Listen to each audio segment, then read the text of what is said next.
The little Golf serving the daily duties super well. Look at her go.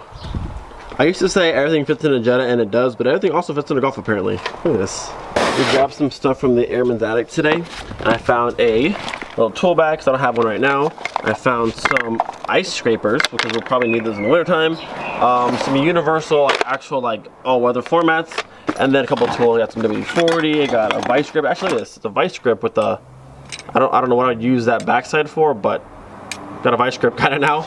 Then a flathead, just some cool stuff, all from the Airman's Attic. So I know for about a week now we've been calling this car Rave Green, but I did some digging, found the paint code on the car, and it's actually Cosmic Green. So the car is not Rave Green, it is Cosmic Green, but it's still an absolutely beautiful color. And the two honestly are so close together, I'm not sure what the actual difference is, but this car is indeed Cosmic Green. So right here's a list of all of the Mark IV colors. Up here towards the top we have Rave Green right there, which is LC6W. And then further down we have Cosmic Green, which is LA6P. And then looking down here in the tire well, LA6P. So in fact, she's a Cosmic Green girl. So there's obviously some differences between Rave Green and Cosmic Green. Clearly I can't tell those differences, but still, it's a dope color. Things for today, we're gonna paint the side moldings here, make them look brand new like the rest of the trim we already did, and also do the door handles if I have the right tool to pull those off.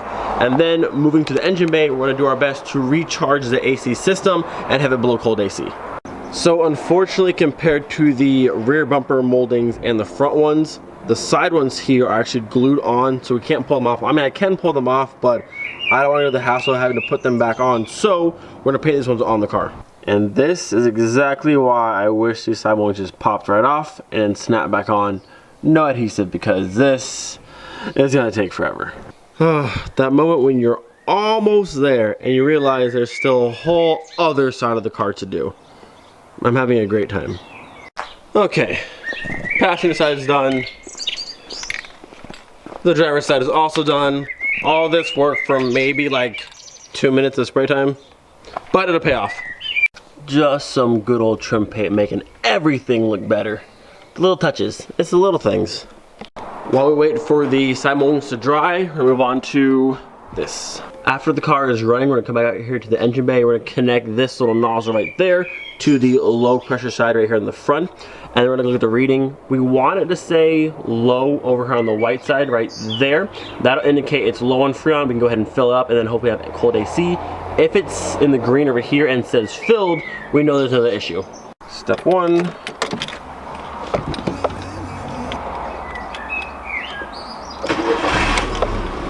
Alright, car's on. We'll go ahead and turn the AC full blast. Cold as it'll get. And now we go check the reading.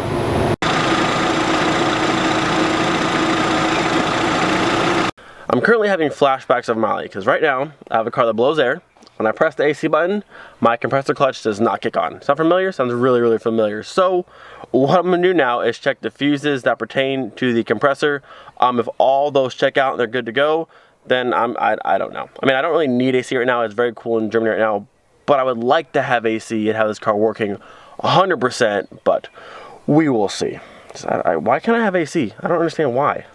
This is nice. This is really, really nice. Somebody at Volkswagen was smart and said, you know what, for the Mark IIIs, instead of having all of our fuses up here in an annoying spot where you can't see anything, let's put them here where you actually can get to them and give them this really nice panel that has all the little instructions on it. Look at that. Like how lovely is that? So of course, my luck, all the fuses are fine and check out perfectly. I did watch a video though, someone showing that on the 99 Golf, this here can actually go bad and not send power to the AC compressor. I don't know if that's factual or not, but that's what he swapped out and his AC started working because his clutch was not engaging like mine is right now. So he said there's like a wire that comes out of the back of this little plug right here that tends to go bad. So I can go to the junk car, grab one off that little 1.6 and try swapping it out and maybe that'll work. But if not, I don't know. All the fuses are good. The system, like all the controls work fine. I just have no power once again going to the compressor, which is just life story right now apparently. But I guess we'll try and swap this out and see if that makes any difference. But aside from having no AC, the new moldings look so good. Look at that. I'm telling you guys, if you don't use trim paint on all of your plastics, like I don't know what you're doing, because it makes a world of difference. Those taillights gotta go. I want clear ones ASAP, but the trim wise looks really good. And I was gonna do the door handles as well, but I was just informed we're leaving to go see a movie in like 10 minutes, so either tonight or tomorrow with the door handles. But look at the difference between the door handles and the molding. Like, that's the difference. Trim paint all of your stuff, please. And then earlier today, I noticed a US spec Mark IV Golf One base that actually has the cutouts on this side for the exhaust tips. The Euro one, at least the 1.6 rear lip, has no cutout at all, which is kind of cool. Kind of a little smooth, a smooth finish look. But if I want to do an exhaust with nice exhaust tips, I want the cutout. So I'm gonna try and find a US spec Mark IV rear lip to swap in for this one, and then I can do an exhaust in the car. I think the most asked question I've got about this car so far is, when are you swapping out that motor for a VR6 or something else besides a 1.6? And honestly, not anytime soon. I have no tools at all. I cannot do any type of swapping right now.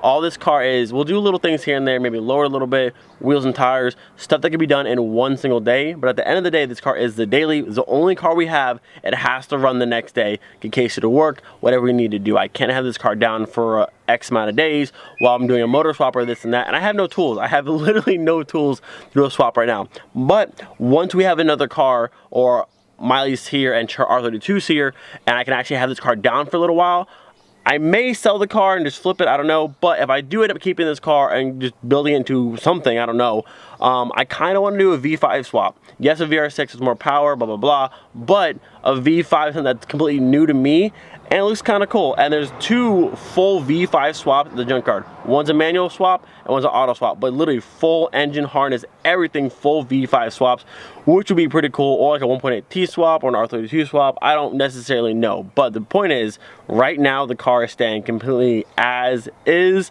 aside from like minor cosmetics, but no engine swaps anytime soon. I have no parts, unless you guys are donating. Unless you want to donate all the parts needed, the motor, the transmission, ECU, all that kind of stuff, and tools, be my very guest. I will swap it tomorrow if you want. But until that point, until we have more cars to drive, because it's hard to have one single daily car that you also want to mess with, because at the end of the day, by tomorrow morning, the car's got to run again and get us to work. There's no other cars, no other options. When I had Miley and I had the 2.5 as a daily, it was fine if Miley wasn't working, because leave the car in the garage, hop in the Mark V, we're good to go.